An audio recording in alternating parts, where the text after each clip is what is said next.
আমি এজন্য দাড়ি রাখছি, আমার রসুল দাড়ি রাখতেন। আমি এজন্য টুপি মাথায় দিছি, আমার নবী মাথা মোবারকের টুপি মাথায় পরিধান করতেন। আমি এজন্য জামা পাঞ্জাবি গায়ে দিই, তিনি আমার রসুল সাল্লাল্লাহু আলাইহি সাল্লাম জামা পরিধান করতেন। আমি এজন্য লুঙ্গি পরি, আল্লাহ রসুল সাল্লাল্লাহু আলাইহি সাল্লাম মৃত্যু পর্যন্ত লুঙ্গি পরিধান করেছেন।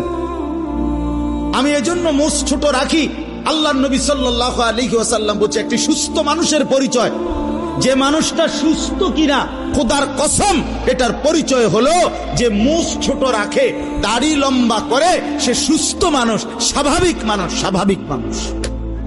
এটা হাদিস, এটা ফিতরাত, আশারুম মিনাল ফিতরা। 10টি জিনিস নবী বলছে মানুষের স্বভাবজাত অংশ, এর মধ্যে এই দুইটা একটা। নখ কাটা এটা একটা, যার নখ বড় সে অস্বাভাবিক মানুষ, প্রতিবন্ধী। যার মোষ বড় হয় প্রতিবন্ধী। হ্যাঁ, সাফ কথা।